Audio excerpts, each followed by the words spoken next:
India کے کوئی actor ہیں, جوان آدمی ہیں, بس نام لینے کی ضرورت نہیں, جو بھی تھے بہرحال, تو کوئی جوان آدمی ہیں, انہوں نے خودکشی کی ہے. خودکشی کی وجہ یہ بتائی جا رہی ہے کہ کیا ہے, ڈپریشن ہے. تو لوگ مجھ سے ایک سوال پوچھ رہے ہیں کہ بھئی وہ مغفرت کی دعا کرنا جائز ہے یا نہیں ہے, طرز کھانا جائز ہے یا نہیں ہے. دیکھو, غیر مسلم کی تو مغفرت کی دعا کی ویسے بھی اجازت نہیں ہے نا, اور غیر مسلموں کا اگر اعتراض ہو کہ آپ مسلمانوں کے لیے تو مغفرت کی دعا کرتے ہو, ہمارے لیے کیوں نہیں کرتے, تو بھئی آپ کو اس لیے اعتراض نہیں ہونا چاہیے کہ آپ تو ویسے ہی قبر کو مانتے ہی نہیں ہو. آپ تو قبر کے عذاب, قبر کا ثواب, اس کو مانتے ہو ہی نہیں. تو جو آپ کے لیے کی صحت پہ کیا اثر پڑتا ہے کہ کوئی آپ کے لیے مغفرت کی دعا کرے یا نہ کرے. یہ تو ان لوگوں کے لیے ہے جو ان چیزوں کو مانتے ہیں. مسلمان مانتے ہیں کہ مرنے کے بعد قبر یا تو جنت کے باغوں میں سے ایک باغ ہے یا جہنم کے گڑھے میں سے ایک گڑھا ہے. جس کو قبر نہیں بھی ملتی تو قبر سے مراد یہ جسمانی قبر نہیں ہے, یہ جو مٹی کی ہوتی ہے. قبر سے مراد یہ ہوتا ہے کہ مرنے کے بعد انسان جس برزخ کی حالت میں ہوتا ہے وہی اس کی قبر ہے. چاہے اس کی لاش کو جلا دیا جائے, چاہے اس کے ذرے کو بکھیر دیا جائے. اس کی مثال ہے قرآن مجید میں اللہ تعالیٰ کا ارشاد ہے کہ ہم نے جب فرعون کو غرق کیا ہے, تباہ کیا ہے. فرعون بات نہیں مان رہا تھا نا, ظلم کر رہا تھا لوگوں پہ. جب فرعون کو اللہ نے تباہ کیا تو اللہ فرماتے ہیں کہ النار یعرضون علیہا غدوا وعشیا, فرعون کو روزانہ صبح اور شام آگ میں جلایا جاتا ہے, روزانہ. وَيَوْمَ تَقُومُ السَّاعَةُ, اور جب قیامت قائم ہوگی تو اس کو دوبارہ زندہ کیا جائے گا, یعنی اسی باڈی کے ساتھ, اور کہا جائے گا ادخلوا آل فرعون اشد العذاب, اس سے بھی زیادہ سخت عذاب میں اس فرعون کو اور اس کے عیال کو داخل کر دو, اس کے جو فالوورز ہیں. تو قیامت سے پہلے جو عذاب ہو رہا ہے وہ کیا ہے, بولو بھائی, برزخ کا عذاب ہے نا. حالانکہ فرعون کو تو قبر نہیں ملی, فرعون تو مصر کی ایک عجائب گھر میں رکھا ہوا ہے, دیکھنے والوں کو کچھ بھی نظر نہیں آتا. وہ وہاں کھڑے ہوتے ہیں, نظر آئے گا فرعون ایک اس کی جو ہے نا وہ لاش کو حنوط کیا ہوا ہے کیمیکل لگا کے. لیکن قرآن کیا کہہ رہا ہے, یہ جب پانی میں غرق ہوا ہے تو قرآن دو باتیں کر رہا ہے کہ الیوم ننجیک ببدنک لتکون لمن خلفک آیا, ہم تیری باڈی کو محفوظ کر لیں گے تاکہ بعد والے لوگوں کے لیے تو عبرت کا نشان بن جائے. یہ پیش گوئی بھی قرآن کی پوری ہوئی, ہزاروں سال گزر گئے, فرعون کی باڈی بولو بھائی محفوظ, تاکہ بعد والے لوگوں کے لیے کیا رہی ہے, نشانی. دوسری بات قرآن نے بتائی وہ ہمیں نظر نہیں آتی. ہم قرآن پر ایمان رکھتے ہیں لہذا ہم اس پر بھی ایمان رکھتے ہیں. وہ بات یہ بتائی کہ فرعون کو عذاب دیا جا رہا ہے, صبح بھی آگ میں جلایا جاتا ہے اور شام کو بھی آگ میں بولو بھائی جلایا جاتا ہے. یہ فرعون جانتا ہے یا اللہ جانتا ہے؟ غیر مسلم اس چیز کو بولو بھائی نہ ہندو مانتے ہیں, عیسائی اور یہودی تو مانتے ہیں لیکن وہ پھر آگے کچھ چیزیں نہیں مانتے. وہ اتنا تو مانتے ہیں قبر کا عذاب ہوتا ہے, مگر وہ کیوں ہوتا ہے یہ نہیں مانتے. وہ کہتے ہیں شرک بھی کرو تو بھی کوئی فرق نہیں پڑتا. وہ کہتے ہیں ہمیں نہیں ہوگا یہ عذاب, جبکہ ہم کہتے ہیں آپ کو بھی ہوگا, اس لیے کہ آپ جیسے فرعون نے اللہ کی نہیں مانی تو آپ بھی اللہ کی نہیں مان رہے. اللہ کا سب سے پہلا حکم ہے توحید, نہ اللہ نے کسی کو جنا, نہ اللہ سے کوئی جنا, نہ اللہ کو کسی نے جنا, وہ بالکل یکتا ہے. حضرت عیسیٰ کی عبادت جائز نہیں, عبادت صرف ایک اللہ کی ہوگی, صرف ایک اللہ. کہ غیر مسلم تو مانتے ہی نہیں نا قبر کے عذاب کو. وہ تو کہتے ہیں بھائی فرعون کی ڈمی جو رکھی ہوئی ہے وہاں پہ, ممی کہتے ہیں نا اس کو, لاش کو, ڈمی تو نہیں ہے ممی ہے وہ, ڈمی تو اس کو کہتے ہیں نا مصنوعی. تو جو رکھی ہوئی ہے وہ بس رکھی ہوئی ہے, فرعون تو ختم, ہم کہتے ہیں ختم نہیں ہوا. صبح و شام اسے آگ میں جلایا جاتا ہے. کیونکہ قرآن نے دو دعوے کیے تھے, ایک اس کے جسم کو محفوظ رکھوں گا, یہ دعویٰ سچا ہو گیا کہ نہیں ہو گیا؟ تو ہم کہہ رہے ہیں قرآن جو دوسری بات کہہ رہا ہے وہ بھی سچی ہے. صحیح ہے نا, وہ بھی کیا ہے, سچی ہے. تو نظر نہیں آ رہا. بالکل اس کی مثال ہے خواب کی سی. جیسے خواب میں آپ پر جو کچھ گزر رہا ہوتا ہے ساتھ والے آدمی کو پتہ نہیں ہوتا. اللہ نے موت کو بھی خواب سے تشبیہ دی ہے. اللہ یتوفی الانفس حین موتها والتی لم تمت فی منامها فرمایا اللہ تمہاری روحوں کو قبض کرتا ہے نیند کے وقت بھی اور موت کے وقت بھی.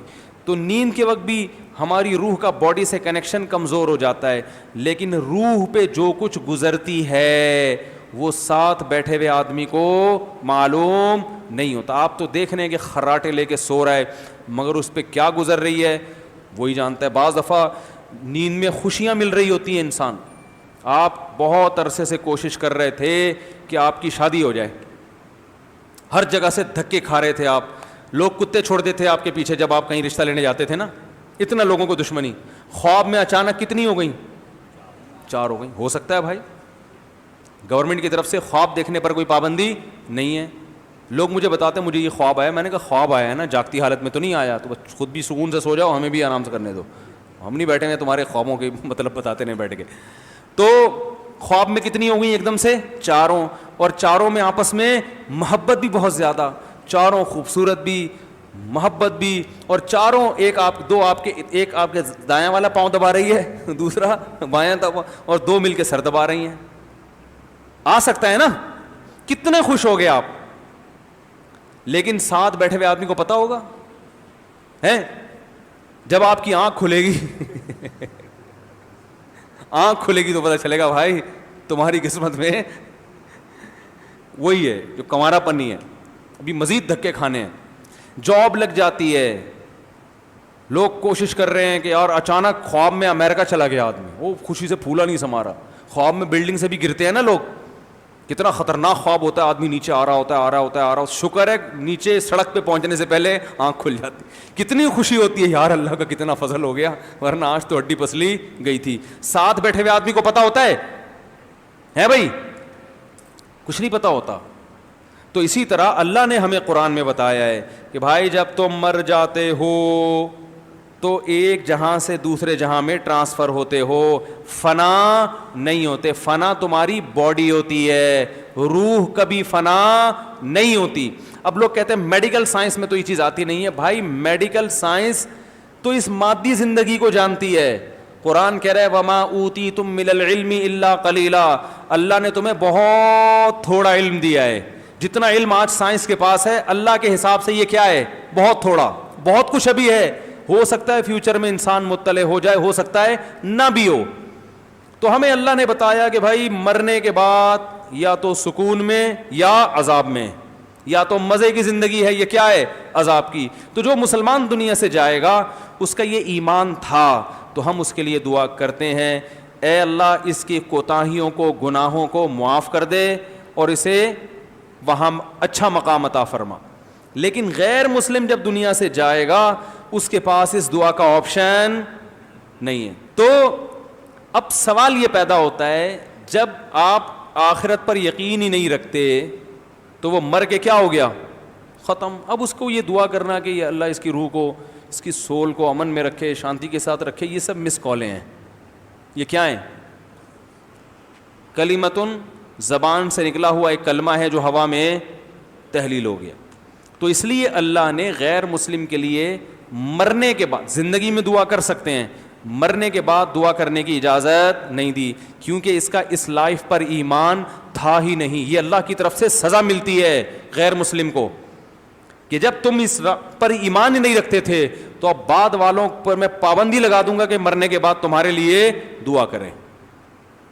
اب یہ تمہاری قسمت ہے, اگر واقعی آخرت نہیں تھی تو تم ویسے ہی پیس میں ہو, ختم فنا. اور اگر آخرت تھی تو تم تڑپ رہے ہوگے کہ کاش میرے بعد لوگ میرے لیے دعا کریں, لیکن اللہ اس پر کیا لگائے گا, پابندی. تو اس لیے بھائی جو غیر مسلم ہم پہ اعتراض کرتے ہیں نا کہ آپ لوگ غیر مسلموں کے مرنے زندگی میں کر سکتے ہیں, زندگی میں تو تعزیت بھی ہے, عیادت بھی ہے, سب کچھ ہے, گفٹ بھی دے سکتے ہیں غیر مسلم کو, اس پر احسان کرنے کا بھی ثواب ملے گا, اور اس کو صدقہ و خیرات بھی دے سکتے ہیں, وہی جو مسلمانوں کے حکام ہیں وہی غیر مسلم کے ہیں. لیکن موت کے بعد اس کے لیے اللہ نے دعا پر پابندی. نبی کو اجازت نہیں دی کہ اپنے دادا اور چچا کے لیے دعا مانگے, ابراہیم علیہ السلام کو اجازت نہیں دی کہ اپنے باپ کے لیے دعا مانگے. تو اس لیے کوئی ایکٹر دنیا سے چلا جاتا ہے تو آپ اس کے لیے مغفرت کی دعا بولو بھائی نہیں کر سکتے. اس پر غیر مسلم اعتراض کریں کہ بھائی یہ کیا بات ہے, تم تو بڑے متعصب ہو, تو آپ کے اس میں کوئی اعتراض کی بات نہیں ہے بھائی, جو تمہارا کانسیپٹ ہے ہم اسی کے لحاظ سے تمہارے ساتھ پیش آ رہے ہیں. تمہارے مذہب میں نہیں ہے نا موت کے بعد زندگی, تو ہم اگر دعا نہیں مانگ رہے تو کیا ہے, تمہارے حساب سے چل رہے ہیں نا, سمجھ رہے ہیں, تو اس کو غیر مسلم کو اعتراض کا حق بولو بھائی نہیں ہے. ایسے واقعات سے عبرت حاصل کرنی چاہیے. دیکھو ہمارے ہاں نوجوان سب سے زیادہ خوش قسمت کس کو سمجھتا ہے, ایکٹروں کو, کیونکہ سب سے زیادہ عزت بھی ایکٹر کی. دیکھو ابھی یہاں کوئی سائنٹسٹ آ جائے, بہت بڑا ڈاکٹر آ جائے, 4 آدمی پیچھے مڑ کے دیکھیں گے, لیکن اگر پتہ چل جائے بھائی بالی ووڈ یا ہالی ووڈ کا کوئی مشہور ایکٹر آ گیا, سارے مڑ کے دیکھیں گے کہ نہیں دیکھیں گے, ہے بھائی, سب چلے جائیں گے وہاں پہ. عزت ایکٹروں کو بہت ملتی ہے, اور پیسہ تو ایسا کہ ان سے سنبھلتا ہے ہی نہیں, اتنا ملتا ہے, بہت کم عمری میں ان کو بہت کچھ مل جاتا ہے. اس کے بعد بھی اگر کوئی لٹک کے ہلاک ہو رہا ہے, کوئی پھندے سے اپنے آپ کو قتل کر رہا ہے, اس کا مطلب بھائی یہ ہاتھی کے دانت دکھانے کے ہیں, کھانے کے بولتے کیوں نہیں آئی نہیں ہے. رنگ رلیوں پہ زمانے کی نہ جانا اے دل, یہ خزاں ہے جو با انداز بہار آئی ہے. ہم نے بڑے بڑے علماء کو دیکھا ہے کہ جنہوں نے بڑی مشکلات میں وقت گزارا, خودکشی کا کبھی تصور بھی ان کے دماغ میں نہیں آیا. قرآن دیکھ لو, یعقوب علیہ السلام کے چہیتے بیٹے بچپن میں بچھڑ گئے, روتے روتے حضرت یعقوب علیہ السلام نابینا ہو گئے. خودکشی کا خیال آیا ان کے دل میں؟ کوئی تصور کچھ بھی نہیں, بلکہ جب بات کر رہے ہیں امید کی, اعلم من اللہ ما لا تعلمون. بچے کہہ رہے ہیں ابا آپ کب سے یاد کر رہے ہو؟ انہوں نے کہا میں اللہ کے بارے میں وہ کچھ جانتا ہوں جو تم نہیں جانتے. ہمیشہ زبان سے کیسی بات نکال رہے ہیں؟ اچھی, تسلی کی. ساری زندگی صبر کیا. وجہ کیا ہے؟ بڑا فرق کیا ہے؟ آپ کے پاس سب کچھ ہوتے ہوئے بھی آپ رسی پہ لٹک رہے ہو. تو میں یہ عرض کر رہا تھا کہ یہ بالی ووڈ اور ہالی ووڈ کے ایکٹر بھی بہت مرتے ہیں, پتہ ہے آپ کو, خودکشیاں بہت ہوتی ہیں. اور دنیا کے وہ کنٹریز جہاں ٹینشن کے علاوہ سب کچھ ہے, وہاں خودکشی کا ریشو سب سے زیادہ. بالی ووڈ اور ہالی ووڈ کے جو ایکٹرز ہوتے ہیں, یہ شہرت اور دولت, ان دو چیزوں سے اتنی محبت ان کو ہو جاتی ہے کہ وہ محبت افورڈ بولو بھائی کر نہیں سکتے. سمجھ میں نہیں آ رہی بات؟ دوسری, اس دنیا میں ایک فالٹ اور بھی ہے, ایک فالٹ اور بھی ہے.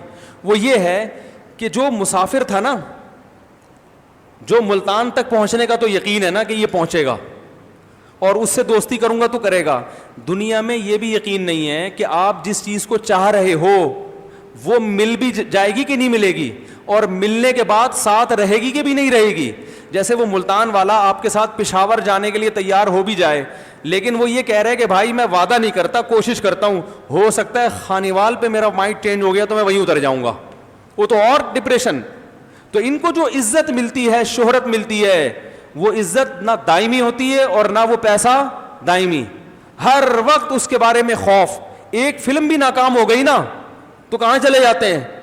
ڈپریشن. کوئی دوسرا آ گیا جو آپ سے بھی آگے نکل گیا تو پہلے والے کو کیا ہوتا ہے, وہ ٹینشن میں آ جائے گا, یار یہ کیا ہو گیا, محنت ہم نے کی, آگے کون نکل رہا ہے. کیونکہ دنیا کا مقصد ہی جب عزت اور شہرت بن گیا, یعنی دنیا کی ڈیفینیشن کیا ہے, عزت اور شہرت ہی کو تو دنیا کے, شہرت اور دولت, یہ دو چیزوں دنیا کی ڈیفینیشن ہے. ہم کہتے ہیں نا فلاں کو بڑی دنیا ملی ہے, کیا مطلب؟ عزت ملی اور پیسہ ملا, یہ دو چیزوں کو دنیا کہا جاتا ہے. تو جس نے دنیا ہی کو مقصد بنا لیا, اس کا مطلب اس نے سفر ہی کو مقصد بنا لیا. سفر کو مقصد نہیں بنایا جاتا, مقصد ہمیشہ منزل کو بنایا جاتا ہے. محبت منزل سے کی جاتی ہے, منزل کے لیے سفر کو قربان کر دیا جاتا ہے, سفر کے لیے منزلوں کو قربان نہیں کیا جاتا. مسلمان کی ایک منزل ہے آخرت, وہ اس منزل کو دیکھتا ہے, اسے پتہ ہے یہ منزل غربت میں بھی مل سکتی ہے اور پیسے میں بھی مل سکتی ہے, اور عزت ملے گی تو بھی مل سکتی ہے, عزت نہ ملے تو بھی مل سکتی ہے, اس لیے وہ ٹینشن نہیں لیتا. کہتے بھائی آخرت محفوظ ہے. اور جس نے دنیا ہی کو اصل بنا لیا تو ما قضا احد منها لبانته ولن انتهى عرب الا الى عربی. دنیا ایک ایسی چیز ہے کہ ایک خواہش پوری ہوتی ہے, ہزاروں خواہشات کو جنم دے کے جاتی ہے وہ. تو آپ پھر اس ہر خواہش کو, حاصل کرنے کی کوشش کرتے ہیں. دنیا میں ایسا کوئی فنٹر پیدا نہیں ہوا جس کی اللہ ہر خواہش پوری کر دیں. تو جب خواہشات ناکام ہوتی ہیں تو انسان کہاں جاتا ہے؟ ڈپریشن میں. جب یہ ڈپریشن بڑھتی ہے تو پھر کھمبے سے لٹکنے کے خیالات پیدا ہوتے ہیں اور لٹکتے ہیں لوگ. سمجھتے ہو کہ نہیں سمجھتے؟ تو بڑا فالٹ ہے بھائی. دنیا کو مسافر خانہ سمجھو تو پھر ٹینشن کیا ہو جائے گی؟ ہے بھائی ختم ہوگی بھی تو کنٹرول میں ہوگی. تو مسافر خانہ نہیں سمجھو. کہ مولانا یعقوب نانوتوی کیا فرمایا کرتے تھے؟